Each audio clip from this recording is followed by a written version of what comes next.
Well, good morning, Conversation Crew. Good morning to you. It is yet another glorious Sunday morning in the year 2022. And yes, we are in the month of August. We are on the third Sunday. And so we just have one more Sunday after this. And then we'll be moving into, we consider that last part of the year. I cannot believe that it has moved so quickly. It's amazing to me how time just continues to just move quickly or fast. As they say, time flies. And some people say time flies when you're having fun. So let's get some shout outs out there to those who have joined in. Good morning to Deborah Derrickson, to Dr. Perry. Brittany Arnold's here. Hey, Sister Hill, God bless you on today. Brenda North is in the house. God bless you as well. All right, Brenda Page, God bless you. It's good to see you all. Amen. So thank you so much. We have others that are going to be joining in.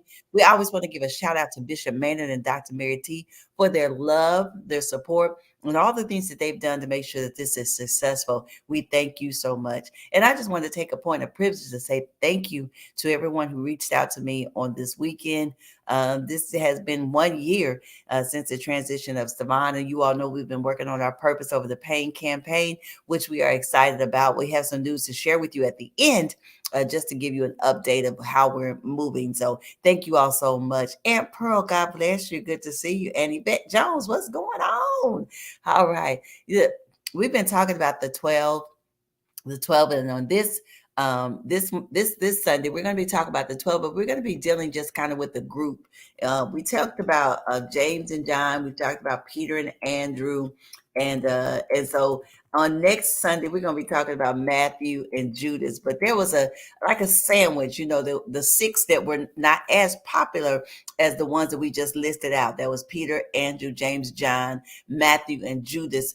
Seemed to really stand out a lot. And then there was this group of disciples that didn't stand out. And so, of course, we've been out of Matthew 10, 1 through 4, the New Living Version. So that's where we've been taking the scriptures from. So let's just start there again. Jesus called his 12 followers to him. And here's what I like to really emphasize today. And he gave them power to put out demons and to heal all kinds of sickness and disease. Every one of them received the same mandate. Understand me when I say this, that every disciple received the same mandate. Even though we emphasize 6 and we downplay the other 6 because they just were not mentioned as much, each one of them received the same mandate.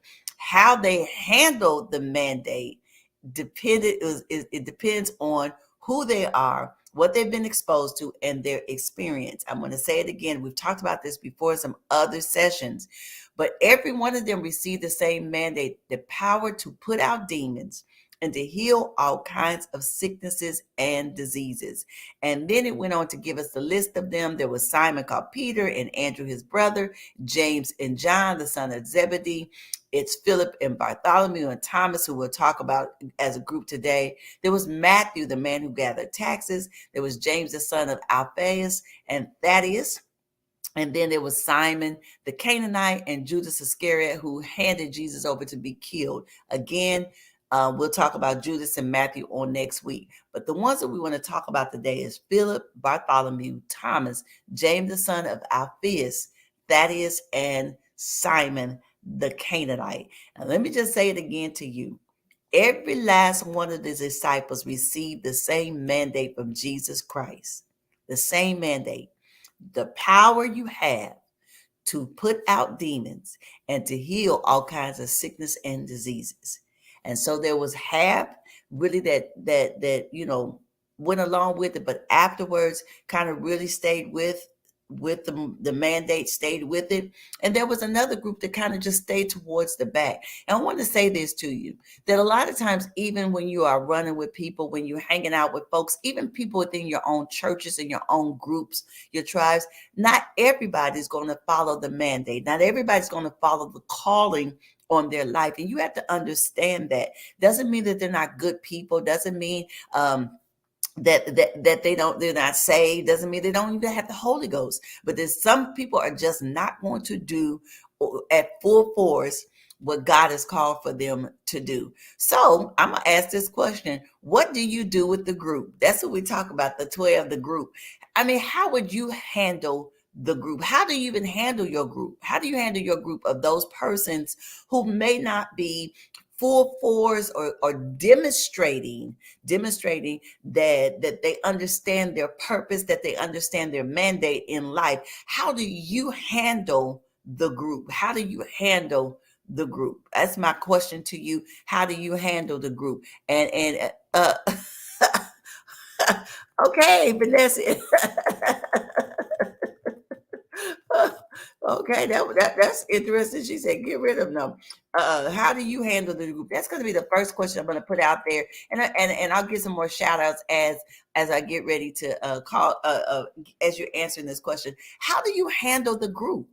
How do you deal with those individuals that seem like they're not on fire for God, seem like they're not passionate, seem like they're not really full-fledged into this? How do you handle that group? And I think this is important, because especially in this last days that we are living, because so many times I hear people are disconnecting from people and throwing people out and getting rid of folks, and things like that very quickly. And so I want to know, how do you handle the group? Because I think I'll go on and give that answer a little bit later. But I like to hear your question, your answers to this.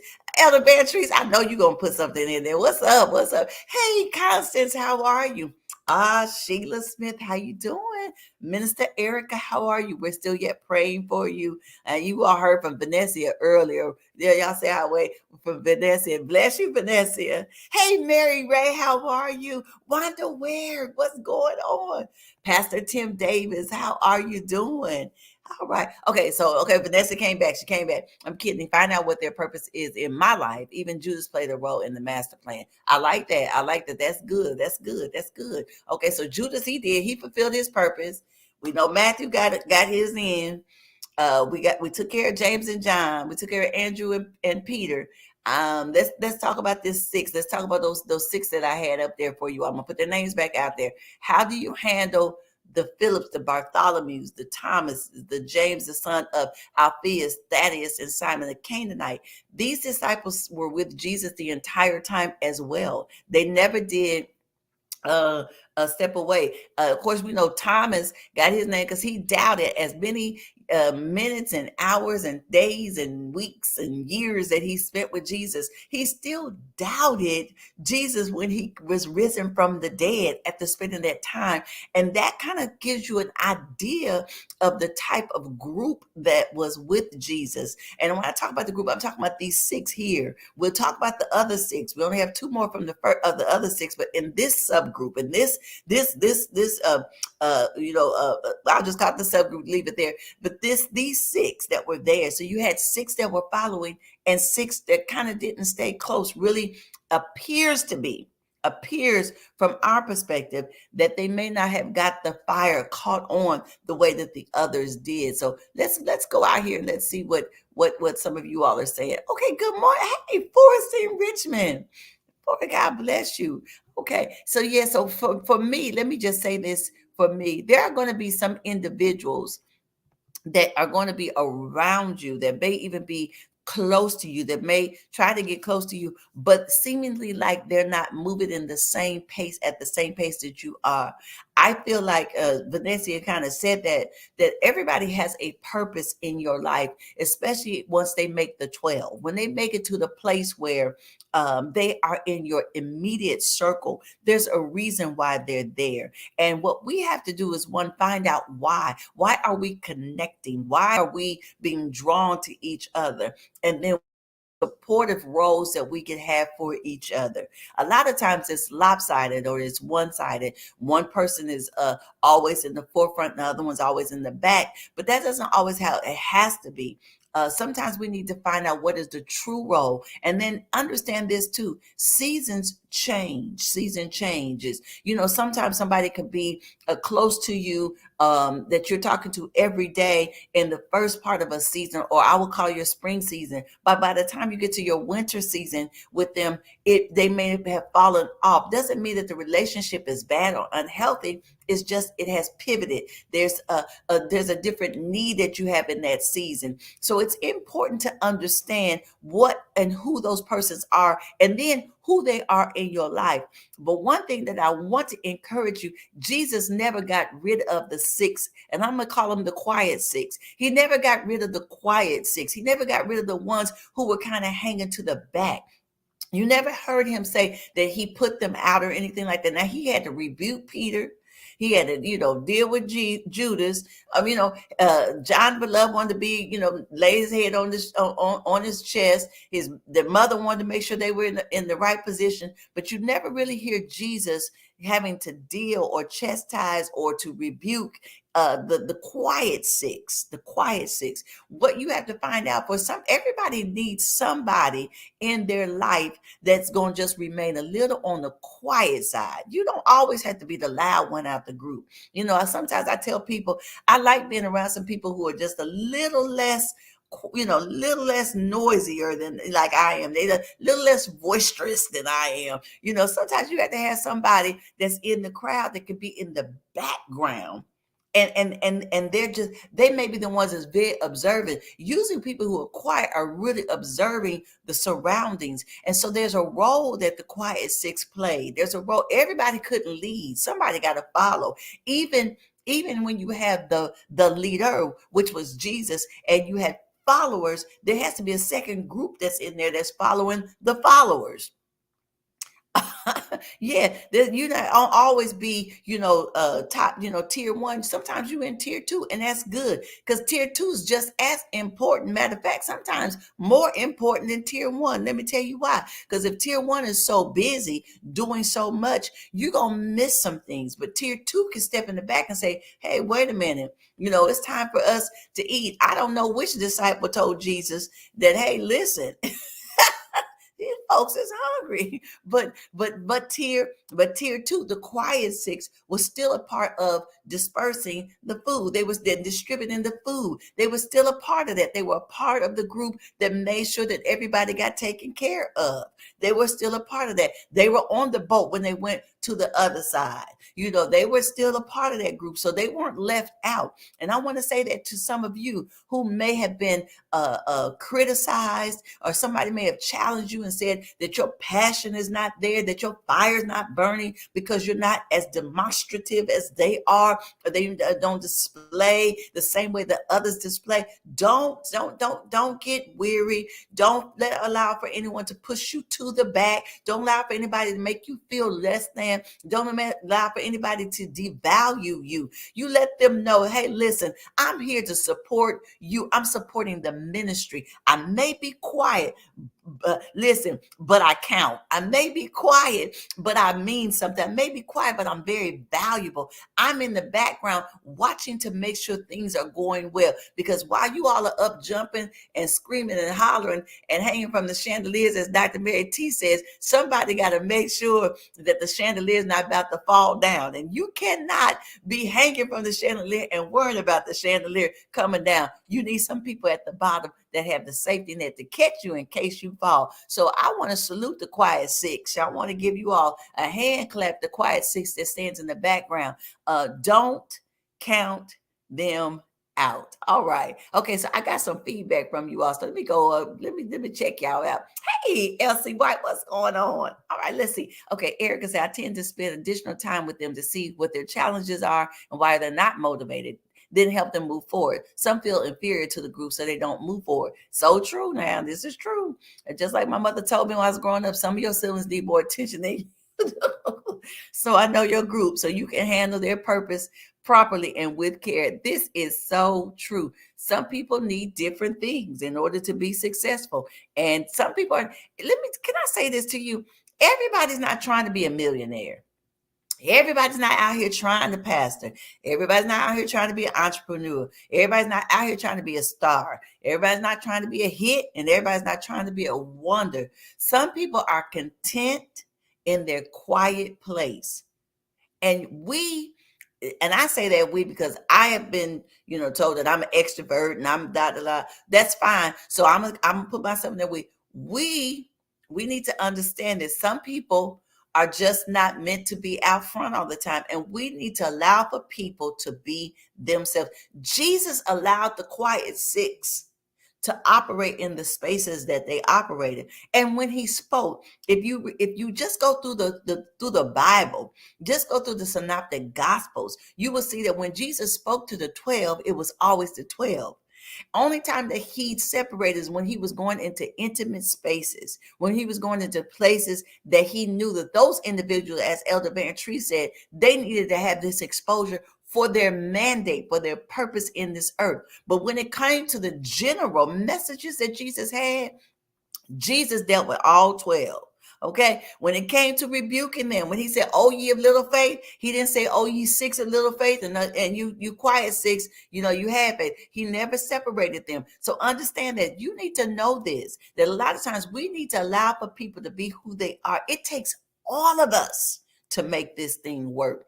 Hey, Marietta Fondry, God bless you. All right, let's see. That's good. Find out the purpose in your life. Okay, okay. I'm just trying to make sure I don't miss anybody out here. All right, all right. Okay, okay. Minister Erica says something. You need to the quiet, observant ones in your circle. That's right. There's sometimes the people who are watching and praying over you. You absolutely right. He said, "Oh, you just had this conversation." All right, okay. Let's see. Vanessa said, "I know someone that told me I never had any huge goals. I just wanted the job I have now, and I totally understood it. I respected them so much for their response." Amen. And thank you so much for even Vanessa for even sharing that, because that's important. Not everybody's going to be the employer. You got to have some employees. And some people just want to get up, go to work, go home, spend time with their family, and enjoy life. And that's fine. That is fine. Everybody's not going to respond the same way, but you need everybody that's in your group, in your immediate group. You need that subgroup. You need that subgroup, like Mr. Erica just said, that's going to be observant, that's going to cover you, that's going to be taking care of you. You need that subgroup. You need the group that can function on their own. Now, I'm just going to be a little transparent by myself. When I go out on trips with folks, I'm not real into like that. Every time you get ready to go somewhere, you got to ask me how we going. You ready to go to breakfast? You ready to go down to lunch? You ready to go over here? You ready to go there? I'm not like that. When I get there, it's okay for you to go off on your own. I'll be all right. I want to stay back in the room and be quiet. And so a lot of times, sometimes you have people, you need that subgroup that can function on their own, that they understand their assignment. They understand the assignment, and they're good with their assignment in this earth, and they go ahead and they do what they need to do. So thank you for sharing that. Let me see. TK said, allow people to operate in the areas in which they operate. Amen. What's up, TK? That is so true. So true. Hey, Vera Cramper, how are you? And I think this is so important. I think when we learn to appreciate each other more, I think the body of believers is going to be a little bit more impacting in society. One of the reasons why I believe that we are having some of the struggles are people have been told that they should be doing this, that, and the other, or responding and reacting and certain mannerisms. And so when they don't operate that way, they're criticized. And I don't know anyone who always wants to be under the microscope. I don't know anyone that wants to live underneath the magnifying glass. I don't know anyone that wants to live like that. I think people want to know that when Jesus stepped into their life and he saved them from their sin and shame and gave them a new opportunity, that whatever he downloaded in them and they're moving towards it, that there will be people alongside that would cheer them on, celebrate them, coach them, teach them and train them and appreciate what God has given to them and how God is using them. We need to start celebrating people. We need to start celebrating all of the disciples, all those persons that are with you. Just because someone's quiet, don't forget about them. Check on them as well. We check on the quiet ones, but also check on the ones that appear to be strong. We need to learn to appreciate the people that God has placed in our lives. If they are surrounding you, if they are part of your in immediate circle, learn how to appreciate all of them. Oh, can I say that? That just dropped in my spirit. Learn how to appreciate all of them. Sometimes we don't even just say, thank you. Thank you for just sticking with me. Thank you for checking on me. Thank you for being there. Thank you for praying for me. Thank you for being quiet so that I can talk. Thank you just for being, check this out, you. Thank you for being the God you. That's all we need to get into that habit of doing that because everybody plays a role in in this whole scheme of life. Everybody plays a role in the process. Everybody plays a role. And we're gonna talk about Matthew and Judas on next Sunday, but everybody plays a role. He said, and see, elementary said you never know when you need to put that special secondary team on the court. So practice with all 12. It'll be worth your time and heart. Amen. Because sometimes they do. I like that because sometimes they're six. As I said, they in different seasons call for different times, different places. Um, just speaking of this last year, this time, as I said to you, I lost my son. I was in Elizabeth City, North Carolina, and Constance, who is on the feed now, she's a part of this conversation crew, and so Constance was with me. It was a long flight. The flight is an hour and 30 minutes from Norfolk, Virginia, which is where we had to fly out and back to Nashville. But I tell you, it was the longest time in the airport. Seemed like nobody was there. I mean, it was just so surreal. But Constance, who is not one of the talkers out of the group. She's one of the quiet ones in my immediate circle. And she was very quiet, but it's what I needed. I didn't need a whole lot of talking. I didn't need a whole lot of questions asked at that moment in time.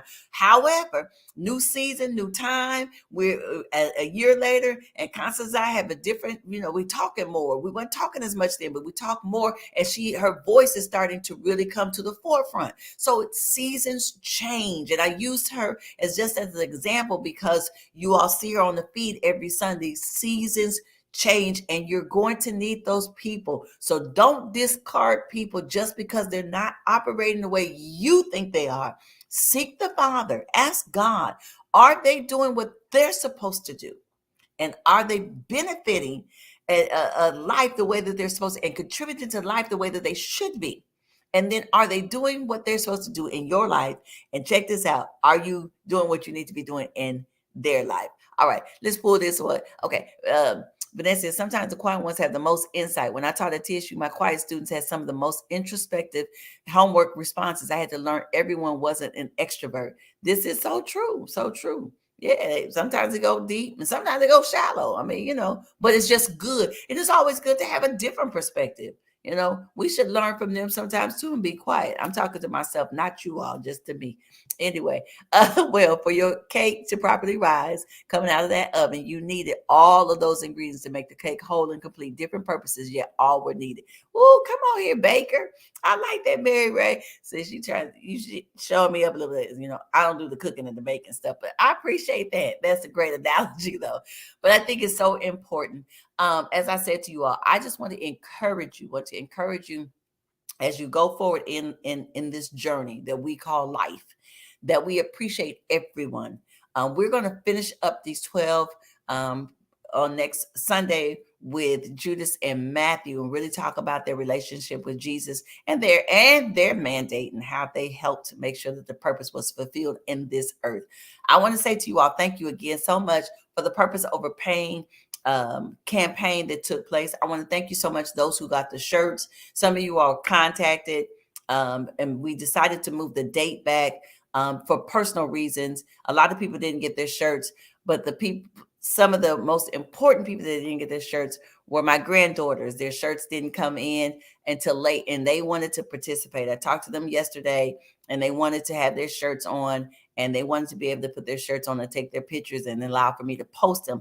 And so appreciate you all waiting until next Sunday, where we will flood the social media platforms with our Purpose Over the Pain t-shirts. I really do appreciate that.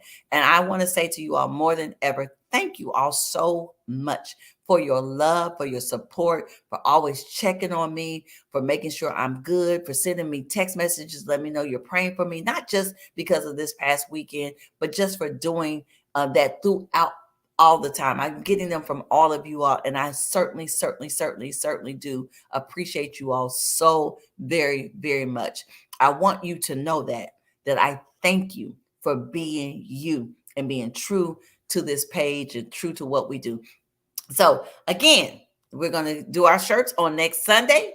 It has been postponed, and I do appreciate you all for being patient. Those that have been contacted, your shirts that talked to me last Sunday, your shirts will be there. They'll be in my office with your name on it. I will be at New Highway location today. I'm excited because I'm going to be ministering there. And I thank God because I believe the Lord has a word for the church. And Bishop Maynard will be at the Nashville location. Pastor Jay will be doing the 7:45, so just know that. He'll be at the 7:45. I'll be at 10 at New Highway. Bishop at 10 at the Cathedral Praise Church. And we're going to have church today. We're going to have church today. Thank you all again so much. If you have an opportunity to sow, please do so. That's $ either Misha Maynard or $ Cathedral Praise. Either one of them, it goes into the same pot. So I make sure that I do share not only with the ministry, but also with other people. I'm making sure I'm helping people out when people are having problems and needing monies and things like that. That's where this comes from. It comes from that pot. It comes from you all sowing in me so I can sow into others. So I want you to know that when you do sow into me, I'm sowing into others. It's not going to anything personally, but I'm sowing into other people's lives. Sometimes, again, as I said last week, you may not reach them. You may not see them, but just know that your gift is going to them, and you can give God praise because what you have given, God said he would give back to you. Good measure, pressed down, shaken together, running over, shall men give unto your bosoms. And so I thank you so much for sharing of your gifts, your talents, and all that you do to make sure that this is successful. Here's just a little something up there to remind you to join us at these places: 7:45, 10 a.m. Cathedral Praise, 4300 Clarksville Pike, Nashville, Tennessee, or Memphis at 10 a.m. at Cathedral Praise at New Highway. And that's 191 West Shelby Drive, Memphis, Tennessee, 38109. I look forward to seeing you all at either of those places online, and I look forward to seeing you next week. Remember that your voice is valuable, your voice is powerful. You go out and speak life into every situation throughout the rest of this week. Make it a great day, and I'll see you on next Sunday. God bless you all. Bye-bye.